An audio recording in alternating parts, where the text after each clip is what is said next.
Hi everyone, Wolf Branch Homestead here, and we're going to take the goats out on a walk into the woods, let them browse, and we're going to go out and look for some possible little saplings to use for making walking sticks. Maybe make a couple part series out of this since we're just using the phone. We can't really edit too much, but walk and show you kind of what we're looking for and different areas we know that we've got some from before. And inspired to make this because we've been meaning to make this kind of video about making the walking sticks, but we actually had one sell at the flea market booth a couple days ago, and so that was pretty rewarding to have one sell up there. It's been a while. We had maybe 5 or 6 up there still, had those made for a while, and so it sold for $15, so $15 was probably going to be one that was pretty simple and plain, not too much to it.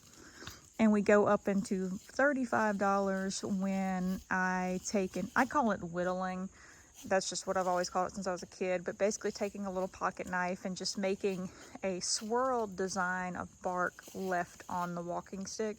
So when it takes a little bit longer to make like that, a little bit more to get it sanded down, that's usually when I take and make those at 35. So it's usually from 15 to 35 depending on what kind of design is on it, if it has wood burning, if there's bark left on it in a pattern.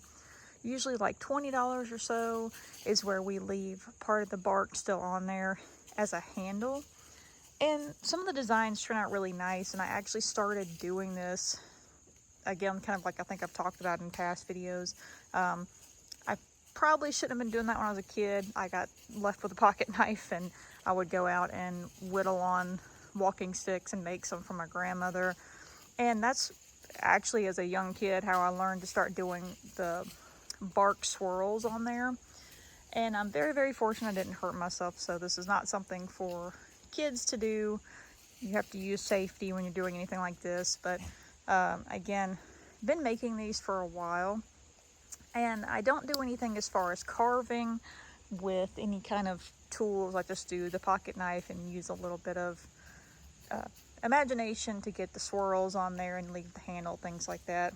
So again, we don't try to do too much of a price on those, just for the little bit of work that goes into them. But we're going to get out here in the woods and go on a walk. The goats are already browsing, and we're going to keep our eyes down a lot to make sure we don't see any snakes. And I've also got a little stick with me to help get some spider webs out of the way. They like to build every day down the middle of the trail here, and we don't want to get caught up in a spider web. They're not fun to get on your glasses. We also don't want little spiders hitching a ride with us, so we're going to take our little stick and just kind of have it around in front of us and make our way down to an area down the hill back further down the trail where I've got some poplar at before. So we're going to walk this way, see what the goats are up to. We've got Botan, Kuwabara, and Yusuke. So again, I've got my little stick here to get some spider webs out of the way carefully if we see any. So we're going to be looking for poplar. I've made them out of different woods before, but that's just my favorite one to work with. The tulip poplar, or the yellow poplar, is a really nice tree, and the younger saplings I always find make good walking sticks. The bark's really easy to peel and also easy to work with. And looking at this maple over here that's still hung up and still green on it. Surprised it hasn't went all the way over. It started to uproot. But I like the yellow poplar. Working with the bark on it is easy. Hey, Yusuke. And then they dry pretty well, and they dry lightweight. So that's why that's my favorite to work with. I've just used that a lot over the years, and that's what I prefer to work with. You can make it out of a little bit of everything, but some woods I have a little bit harder time getting the bark peeled off, or getting designs on. We've made them out of oak, we made them out of maple, the red maple. But that's also a tree around here that tends to grow up very, very straight. Now I say that, and here's a little red maple right here, but again, not terribly straight up that one. It's mainly those poplars. And some leaves falling. Thought it was a squirrel coming down. They were out here fighting yesterday, chasing each other out of the trees. But it grows pretty straight. Those saplings are one of the easiest things to find. And of course, we've got mosquitoes out here. They're pretty good about their all-around shape. Back here, you'll see there's like a little growth, and there's two straight pieces growing off, and that's actually a dogwood back there. So knowing your trees helps when you're out here doing this, knowing what to look for. Seeing them in all seasons, so even if they don't have leaves, you know what kind of tree you have. There's been some back in this area, but all this is still so grown up that I just don't want to go walking back off in this, especially again with all the snakes we've seen.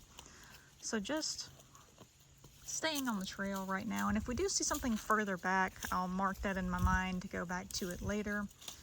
But this area right here, this is mainly, let's see, we've got some bigger, I think, white oak back here.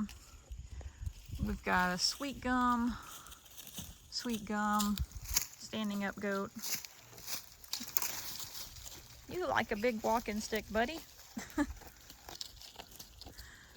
That one looks like a maple. Yeah, the leaves on that are maple. So I don't see too much back in here. I do see, if you look right here, let's see if we can get it zoomed in.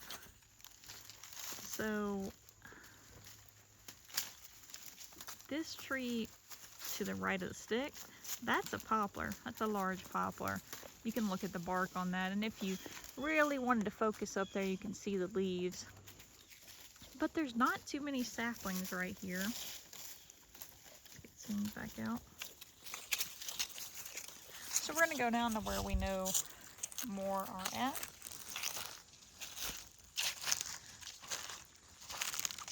Again, there are different ones that make good walking sticks, and some people will find some that have grown kind of gnarly and twisted and make a walking stick. But this is just personal preference. We've got our little cedar here. And here's one, kind of an example for you, but this one's been here for a while. This is actually a poplar. Oh no? The bark confused me there. Sometimes the maple and the poplar, I knew something was telling me this probably wasn't, but I was seeing, where am I getting the leaves confused at? Which one am I mixing up here? Oh, next to it. That's what happened. I was looking at the leaves and not looking at the bark too well, and I was seeing up here, this tree is a poplar. And then next to it, that's a maple. So definitely looking at the leaves helps. I knew the bark looked kind of odd. It gets a lot of splotches on it. This is more of like a gray with white, but the poplar gets kind of a green splotches on it, like right here. So we'll look and see if we can find something. And I'm sure even these bay might be good, but we don't get any that are too terribly large. There's one a little bit further back. I'll have to look. I don't know that I've ever tried making one with the bay. We got a spider web over here. Let's get him out of the way. But I'll keep that in mind because there is a decent little bay tree back there. But see, here we go. Here's an example for you. Here is a little bit bigger poplar sapling. See how they get these, not only the kind of the white splotches, but the green all up them too. And a little more color to them than the maple. So that's why I wasn't using my best judgment looking at the bark too well. I see mainly bay right here. Some really tiny oak. Nothing of interest right in this area. Our main area for finding them is going to be again further down. Now see, that one's a little too developed. It's a little bit too large, but right here, that's a nice little poplar. But again, it's a little bit too big. So there might be some, we're seeing a decent amount right in here. I think in the wintertime, if we go right back here, we might have some luck. I see some stuff out in front of me. I just can't tell what it is. But I think this will be a good area to go check out later.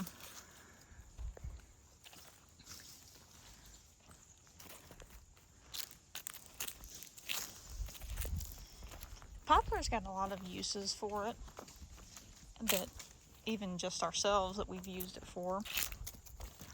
You can use like old growth wood for projects. If you do use some younger poplar, you're supposed to keep it out of the elements, like an indoor project, like a jewelry box or something like that. But we like to get pieces, if we ever need to remake one, and use them to make fleshing beams when we go and pick up the deer hides from the processor. We get all those unwanted deer hides and give them a new purpose. And my fleshing beams have always been made out of poplar. My husband helps me build those. The most recent one I've had for a few years. If you leave them out in the elements, again, you're going to lose it pretty quickly. So my first one that I had got left outside. It lasted maybe 2 seasons, and then eventually it rotted. This one is actually indoors. It's in the shop, and it's lasted for quite a few years now. I'd say maybe 4 or 5 years and still going. And that's made entirely out of poplar. We saw a design. We went to Frontier Days, I think it's called, at Fort Toulouse in Wetumpka, Alabama. Hadn't been in a long time, and we finally went a few years ago. And I was a little bit disappointed because there wasn't anybody there stationed at that area to ask any questions of. It was a little display about tanning and processing hides. Dogs barking. But there was a fleshing beam made out of wood, and I'd always seen people make them out of PVC. I really hadn't seen one made out of wood. So I took a picture of how it was designed, and we brought that back and kind of figured out how to make it ourselves. And the first one was a little bit kind of flimsy. It was a lot thinner than it should have been. But then we realized that we need to make a bigger one after the other one rotted down, and so we made a little bit stronger fleshing beam this time. And it works really, really well. I'll have to put a picture up sometime of it so you can see what it looks like. But again, a lot of people use PVC, but what we did is we took a poplar and a draw knife. We had some draw knives. One was, I'm not sure if it was my husband's grandpa or his great-grandpa, but it was a draw knife from one of them. And I like that one a lot better, even after all this time. It's a really good draw knife, and I'm pretty sure that's the one I used on that poplar. We also got some other ones when we built the cabin, and I don't know, they just didn't seem like they were as good as that old one. They really just didn't seem to peel the bark too well. So we took the draw knife and peeled the bark off of the poplar, got all the knots off, got it smoothed down, and then assembled it together. And the reason you want to get that bark off of there and get it smoothed down is when you're working your hides, you want to try not to get holes poked in them, especially something thinner like a rabbit is pretty thin. Really don't need anything like that for squirrel, but anything that's got a real thin hide, especially if you're doing something like hair off tanning where you're trying to make buckskin, you just want to have a really good smooth beam to work with. So again, that's another thing that the poplar is good for, is making a flushing beam, especially if you keep it put up under cover out of the elements. Now, back in here, I know we're rambling a little bit, just kind of talking about the uses of it.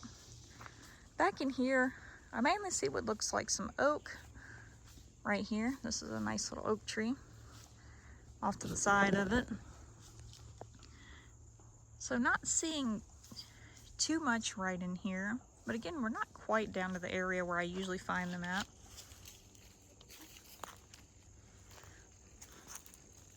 We've got our beech tree over here. And one reason you'll probably see a lot of them down here when it comes to the poplars is because of that big tree right there.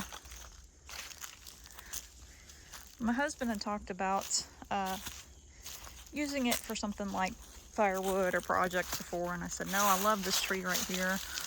And so he said, all right. And we kept this tree here just because I love, this is the biggest poplar I've seen out here, but you can see a decent sized tree. And it's just kind of a landmark to me on the side of the trail. I just love this tree. And again, you can see just with this one, how straight these trees pretty much grow out here. Really beautiful. And so I think that one is a big parent tree to a lot of the ones we see out here. The goats are slowly walking behind me. Now you see a lot of this that's grown up on the side here is actually going to be oak. But we're going to go and see if we can find some poplar back in here, usually off this way and a little bit off the trail over here. But mainly looking like oak right now. We'll see if we can find something. Make sure the goats are going to come behind me. We got another spider web up here. I can see it just faintly. There we go. They're usually not on the web, so you just get them to get down. I hate disturbing their work. They work so hard on them, but I don't want to get wrapped up in them. And I know if they're not on the web and they're not disturbed, they can build again. Most of the time it's just a single line right here. You can't really see it. Kind of, you can faintly see it. It's usually just one line. They build their big webs higher up. So these are usually just little, maybe like a little crossing line. Again, decent little oak saplings that could probably be for something right here, fairly straight. To be maybe a shorter walking stick, but peeling the bark off is just not fun on them. Here comes the group. Hey, big guy. The mosquito's getting you too. Hey, mosquito. Oh yeah, I hear you. I think this is a good, fun way to bond with them. Let them come out here and browse. And they love to follow you around and get out to different parts they don't normally graze on. If they're ever out, they stay pretty close up. But right in here would be a good area. I'm trying to look around in between the mosquito bites and see what we have.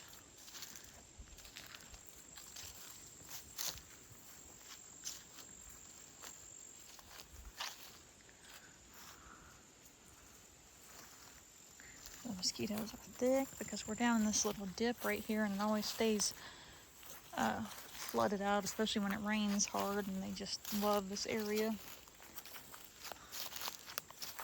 So another good thing about poplar, I'll show you real quick. Again, hopefully the mosquitoes don't get us too bad. Oh, they're just swarming here. So this right here is a stump where a poplar was cut. And look what's happening.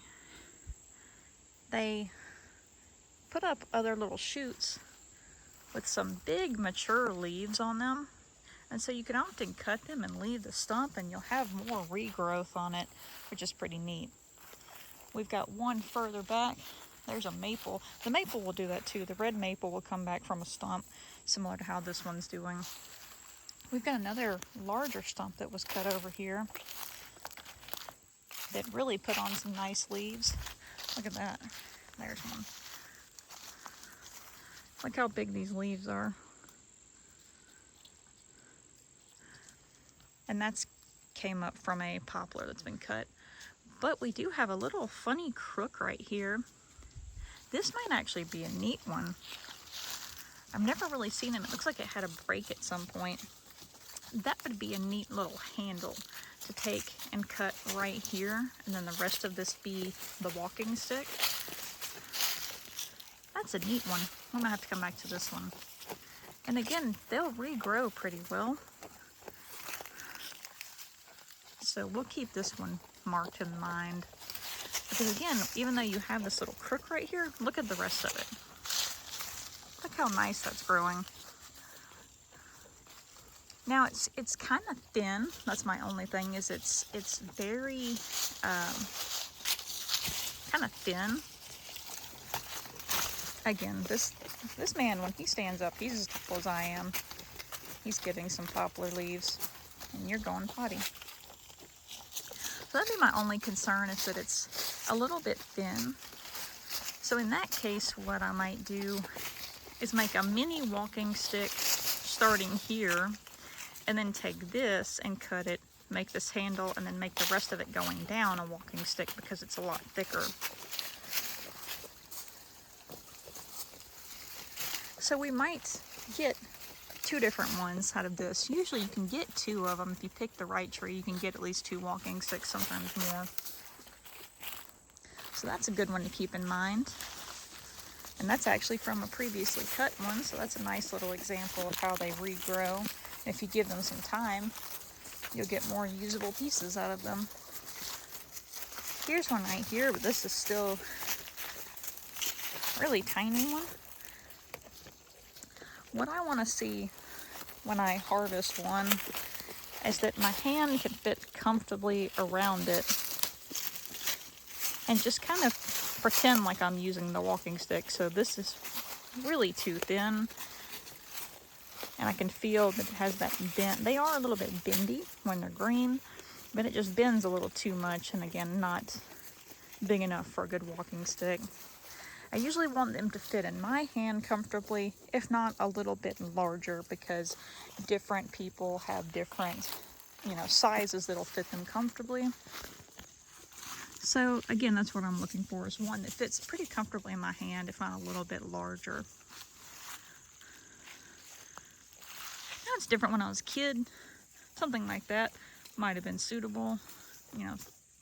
Smaller person, and fit a little bit better, but that's usually not what I'm trying to harvest again. We've got a teeny tiny little beech tree here. Look at those leaves.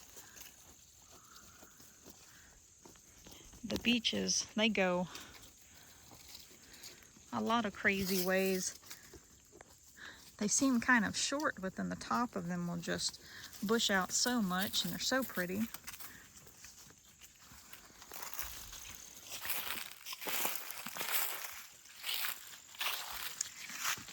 I don't immediately see anything else. Again, this might be more of a wintertime project, but we're just trying to scout and see if we could see any and talk about what the process is for looking for them. So I think that's our only example right now, until we can walk back out in the woods further. Excuse me, Yusuke.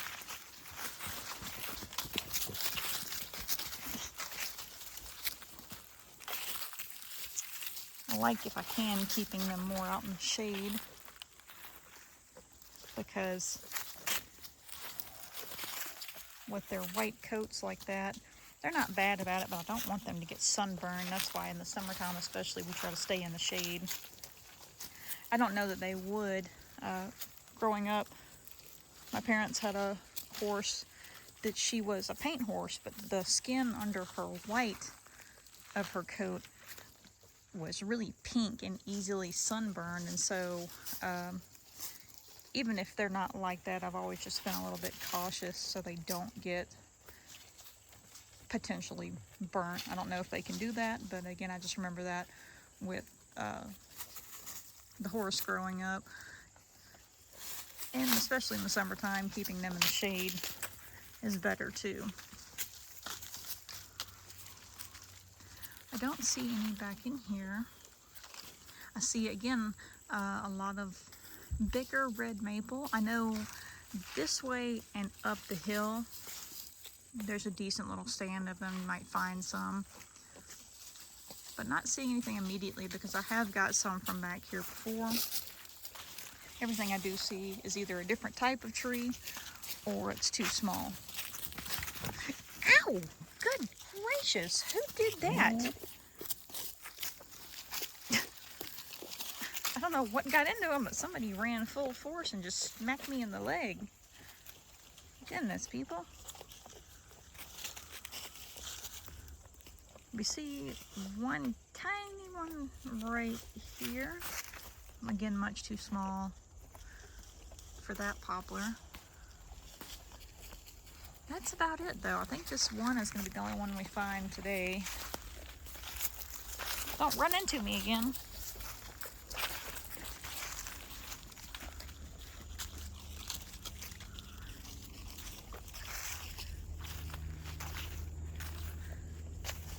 That's not bad, just to find one. Like we've talked about before, I believe, we saw some here at the flea market booth. We used to go do like little craft shows and they just didn't do too well. But one of the things that would basically be our only sale during those arts and crafts shows where you're a vendor at, the only thing that would really sell would be walking sticks. So we put some at the flea market booth, and we had I think it was before Christmas about 2 years ago, we had somebody come through and buy I think 5 or 6 at one time, which was pretty crazy. And since then it's just been kind of slow. So we might put them on Etsy at some point, but it's just shipping something that awkward is going to be the main problem. So what we might have to do is just put them on there for, you know, under $35 and then just let it calculate shipping so people can see kind of what it actually would be, because they are so long. You want something pretty comfortable.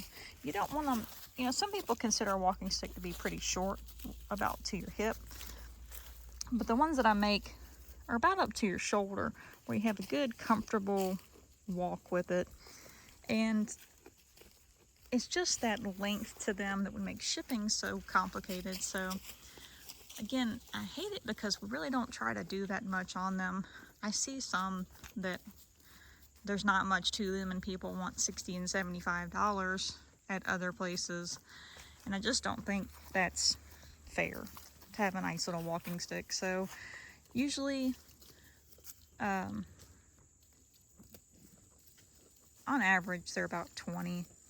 So we might do them on Etsy at some point and just have it calculate shipping and just figure out what we would send them in. But for right now, there's not any on there. Just check back with us. But we look forward to kind of showing you the process, because we haven't done that yet. We've shown you some of like what we've made on them, but we haven't showed you in all the years of doing this on YouTube how we actually make them. So looking forward to sharing that. And again, we'll definitely remind you, hey, no young people doing this, and also, you know, using safety precautions when you're making one.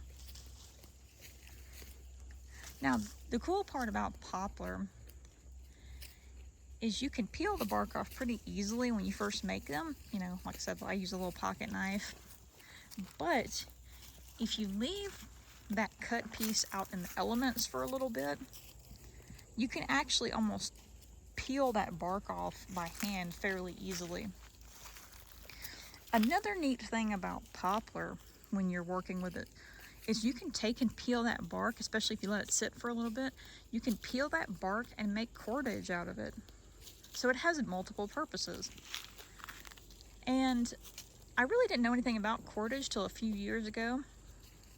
There's a channel called Townsend's, and they did a video with another channel, and the gentleman that had joined in as kind of their guest on the video was talking about how to make cordage. I might be wrong. I think it might have been coal cracker bushcraft, but I had never seen that before. And when Townsend's uploaded that video, I was like, hey, you know, what is this? What's this cordage? This is pretty neat. So I watched that and learned how to make it, and I found that poplar was one of my favorite things to use. And so when I let that sit for a little while to make a walking stick, when I would peel the bark off, that under layer was really neat for making cordage. So again, another use for the poplar. We've got, yeah, it's just going to be mainly further back where we can't get to right now.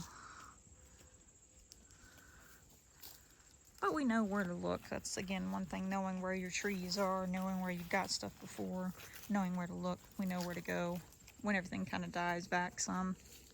And we might try making one with oak and see how it goes.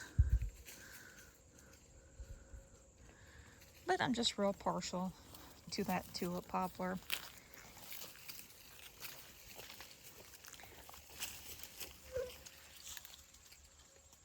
Now, a lot of this oak you see that's actually growing up is under where the canopy of this one was.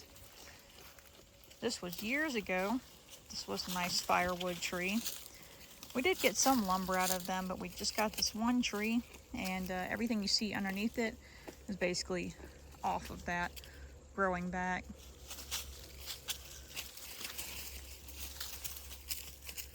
But we'll definitely come back out in the winter time and see what we can find. We've got one in mind for right now.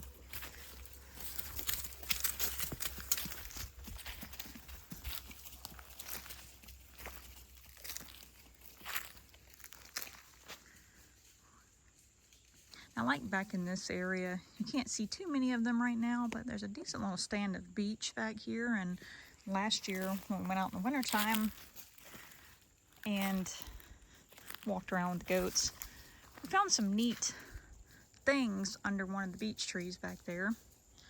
You can always go back and rewatch that on our Walking with the Goats series. I think we made a playlist for it. But under one of those beech trees, we found that we had a nice little spot that the deer like to go visit. They have a little scratched off spot in the dirt. They had a little licking branch above that. So that beech tree was a neat little spot. And we'll have to go out early this year and find a spot and put a game camera on it and see who passes through. That'd be pretty neat.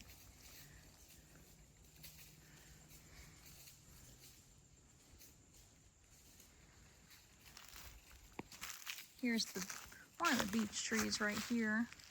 This tree right here. And see if we can find an example here. As fall comes through in winter time, a lot of their leaves they'll lose, but then they'll get a bunch on them. This is kind of stuck together here. Let's see if we can peel it apart.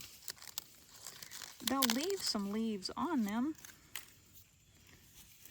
and they'll turn gold, and then you'll just see that gold out there through the woods. You can tell where your beech trees are because of that, leaving some of those leaves on.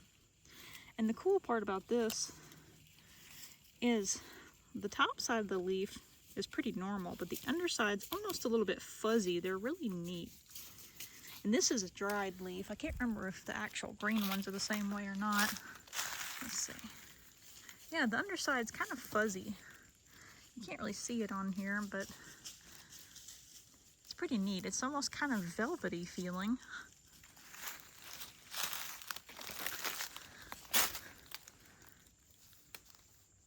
They're really neat. And you see some of these getting ready to come off, but some really nice leaves will stay on there and turn golden. I love the beech trees. I don't know if I've ever talked about it, but my grandmother's farm, that was probably the biggest tree out there. I would almost say it could have been a state record. It was massive. And it was out in the goat field. And I would love to walk out there with the goats. I'd call them over, I'd pull a branch down, they eat a little bit of it, and that was just as a kid.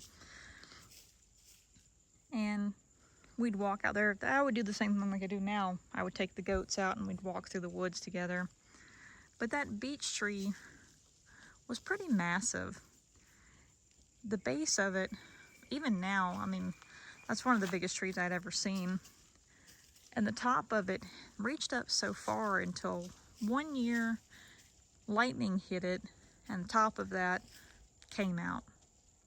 And eventually the tree just kept getting damaged. And the last I had seen it, most of the top was gone out of it. The tree wasn't really healthy. So it was a shame, but that was my introduction to the American beech. How beautiful they were, how large they can grow if they have the right conditions, and knowing that that was a good old growth tree on that farm was really neat.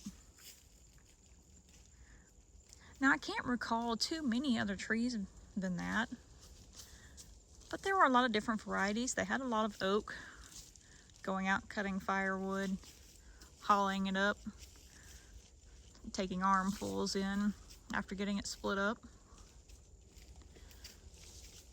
But I'm sure there were probably a lot of poplars.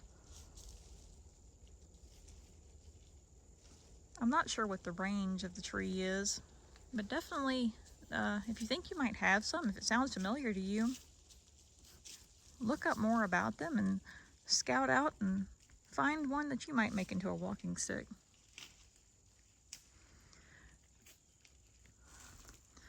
We're going to walk up here just a little bit.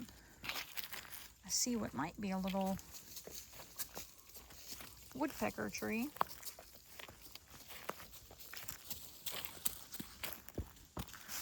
No, they've just been searching through it a little bit, kind of pecking on it. They don't have a house in there. But